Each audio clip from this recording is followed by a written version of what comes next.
रमेश के एक होनहार लड़के होने के कारण उसकी गांव में बहुत प्रशंसा होती थी।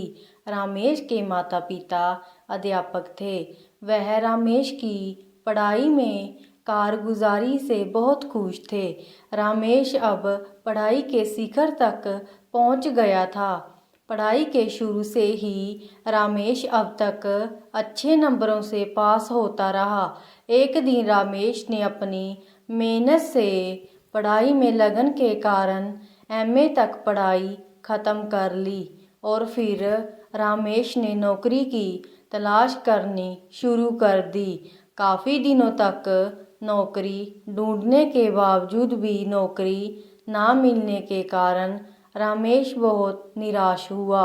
थक हार कर रमेश ने नौकरी की तलाश करनी छोड़ दी और बहुत उदास रहने लगा। रमेश पूरा दिन अपने भविष्य के बारे में ही सोचता रहता। एक दिन रमेश के घर उसका स्कूल का दोस्त आया। रमेश के दोस्त ने सबसे पहले रमेश का हाल चाल पूछा। रमेश ने अपनी सारी हालत अपने दोस्त को बताई। रमेश का दोस्त रमेश की हालत को अच्छी तरह से जान गया था। उसने रमेश को ऐसे हालातों से बाहर निकलने के लिए कहा, तुम मेरे साथ चोरी करने में मेरा साथ दो। अपने दोस्त की यह बात सुनकर रमेश हक्का बक्का रह गया। रमेश को कुछ देर तक यकीन नहीं हुआ कि उसका दोस्त एक चोर है, पर बाद में रमेश के दोस्त ने यह बताया कि वो चोरी करने का धंधा करता है। तब जाकर रमेश को कुछ यकीन हुआ कि उसका दोस्त सचमुच में एक चोर है। कुछ देर चुप रहने के बाद रमेश ने अपने दोस्त को चोरी करने में उसका साथ देने में मना कर दिया। रमेश की ना सुनकर उसके दोस्त ने फिर रमेश को कहा कि वो एक बार और सोच ले कि वो सुखी जीवन जीना चाहता है तो वो उसकी बात मान ले। इस तरीके से वो थोड़े दिनों में ही माला माल हो जाएगा। अपने दोस्त की यह बात सुनकर रमेश को सोचने के लिए मजबूर कर दिया। आखिर में काफ़ी देर सोचने के बाद रमेश पैसे की तंगी के कारण अपने दोस्त की बात मान गया। उस समय रमेश अपने फैसले से खुश नहीं था, पर उसका दोस्त बहुत खुश हुआ। अब उसको चोरी करने के लिए एक साथी जो मिल गया। उस दिन के बाद दोनों ने मिलकर चोरियां की। चोरी के पैसे से रमेश दिन प्रतिदिन अमीर होता गया। रमेश के माता पिता इतने थोड़े समय में आई अमीरी का राज जान ना सके। रमेश ने अपने पिता को यह कहकर रखा हुआ था कि उसको एक फैक्ट्री में अच्छे ओहदे से नौकरी मिली हुई है, वहाँ उसको काफ़ी तनख्वाह मिलती है। अमीरी के नशे में रमेश लालची बनता जा रहा था। उसके मन में ज़्यादा से ज़्यादा पैसा इकट्ठा करने का विचार आया।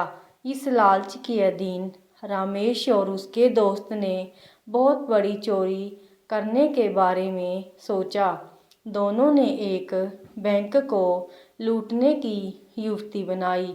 दोनों ने अच्छे से चोरी करने के लिए कुछ और साथी इकट्ठे किए। अच्छा मौका देखकर दोनों अपने साथियों के साथ बैंक लूटने चले गए।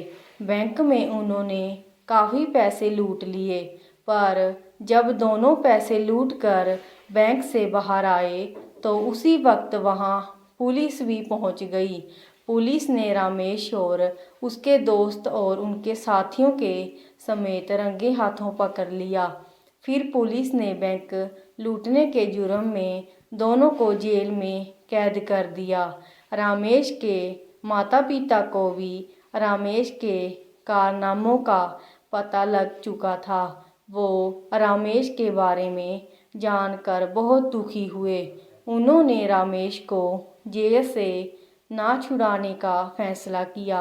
उन्होंने सोचा कि रमेश ने जुर्म किया है तो उसको इस जुर्म की सज़ा भी ज़रूर मिलनी चाहिए। रमेश और उसके साथियों पे केस चला। अंत में अदालत ने सबको 10-10 साल की कैद की सज़ा सुनाई।